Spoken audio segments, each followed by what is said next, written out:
नमस्कार। कभी कभी लगता है ना कि सिर्फ एक साल के अंदर दुनिया कितनी बदल जाती है। 2025 बिल्कुल एक ऐसा ही साल था जिसमें पॉलिटिक्स से लेकर साइंस तक हर फील्ड में बहुत कुछ हुआ। तो चलिए आज फटाफट से नज़र डालते हैं और देखते हैं कि 2025 ने हमारी दुनिया पर क्या छाप छोड़ी। ठीक है, तो हम इसे 4 हिस्सों में देखेंगे। सबसे पहले ये देखेंगे कि दुनिया भर में लीडरशिप में कौन से नए चेहरे आए। फिर हम ग्लोबल स्टेज पर भारत की परफॉर्मेंस को समझेंगे। उसके बाद साइंस की दुनिया के सबसे बड़े सम्मानों पर एक नज़र डालेंगे और आखिर में हम अपनी संस्कृति और प्रकृति से जुड़ी कुछ खास बातों पर भी चर्चा करेंगे। तो चलिए शुरू करते हैं हमारे पहले हिस्से से, लीडरशिप में आए नए अध्यायों से।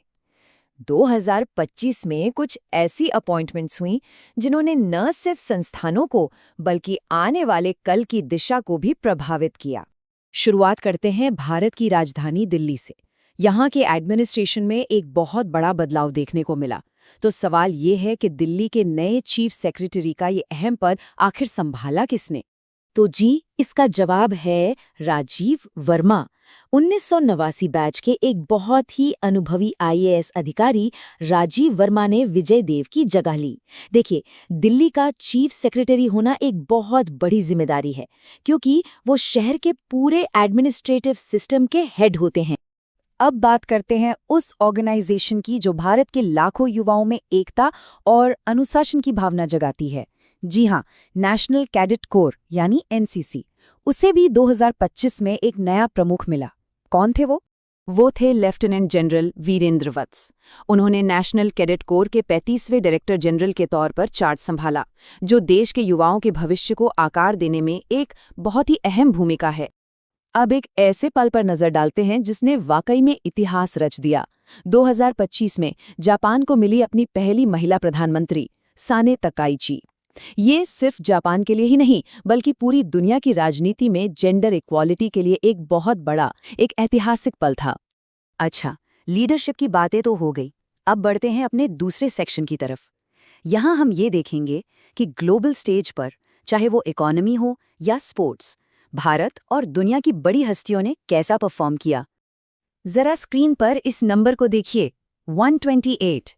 ये सिर्फ एक नंबर नहीं है, बल्कि ये एक बहुत ही जरूरी ग्लोबल इंडेक्स में भारत की पोजीशन को दिखाता है।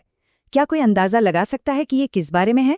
तो ये नंबर है इकोनॉमिक फ्रीडम इंडेक्स 2025 का, जिसे हेरिटेज फाउंडेशन जारी करता है।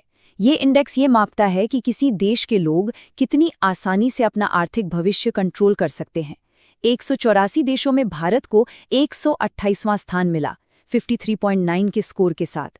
वहीं इस लिस्ट में टॉप पर सिंगापुर, स्विट्जरलैंड और आयरलैंड जैसे देश हैं, जो एक मजबूत और खुली अर्थव्यवस्था का संकेत है।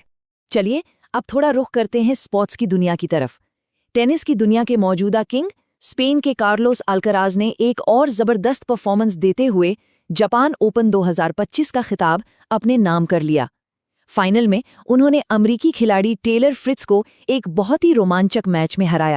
चलिए अब बात करते हैं उन सम्मानों की जो साइंस की दुनिया में सबसे बड़े माने जाते हैं। जी हाँ, हम बात कर रहे हैं 2025 के नोबेल प्राइज की, जो उन लोगों को दिए जाते हैं जिन्होंने दुनिया को लेकर हमारी समझ को ही बदल दिया। तो सबसे पहले मेडिसिन। इस साल का नोबेल प्राइज हमारे शरीर के अपने डिफेंस सिस्टम यानी इम्यून सिस्टम से जुड़ी एक बहुत ही गहरी खोज के लिए दिया गया। ये सम्मान मिला मैरी ई ब्रोंको, फ्रेड रॉमसेथ और शिमोन साकागुची को। इन्होंने उन सेल्स की खोज की जो हमारे इम्यून सिस्टम को ओवर रिएक्ट करने से रोकते हैं। ये खोज ऑटो इम्यून बीमारियों और कैंसर के इलाज के लिए नए रास्ते खोल सकती है। अच्छा, मेडिसिन के बाद अब आते हैं फिजिक्स के नोबेल पर, जिसने क्वांटम दुनिया के बारे में हमारी समझ को और भी गहरा कर दिया है। ये पुरस्कार मिला माइकल एच डेबेरेट, जॉन जे क्लार्क और जॉन एम मार्टिनेस को।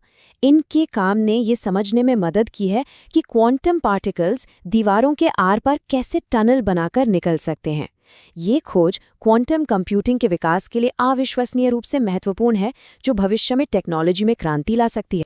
तो साइंस की दुनिया से निकलकर अब हम आते हैं अपने आखिरी सेक्शन पर, जो हमारी संस्कृति, विरासत और प्रकृति से जुड़ा है।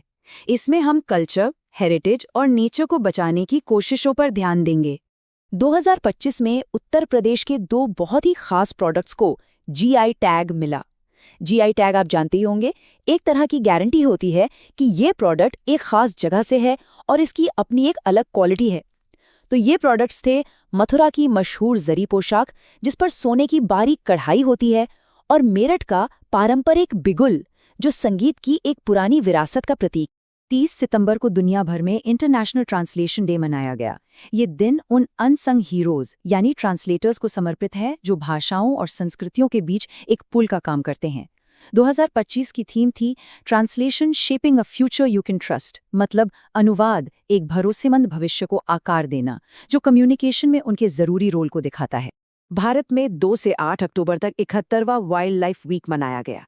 इस साल की थीम थी सेवा उत्सव, प्रकृति के प्रति सेवा और जिम्मेदारी, जो हमें याद दिलाती है कि इस प्लैनेट को बचाना सिर्फ सरकार की ही नहीं बल्कि हम सब की जिम्मेदारी है। तो ये था 2025 का एक क्विक ओवरव्यू, लीडरशिप में बदलाव से लेकर साइंटिफिक कामयाबियों और कल्चरल सेलिब्रेशंस तक। अब एक सवाल मन में आता है, इन सभी घटनाओं में से कौन सी घटना आने वाले सालों में 2025 की पहचान बनेगी? इस पर सोचिएगा जरूर।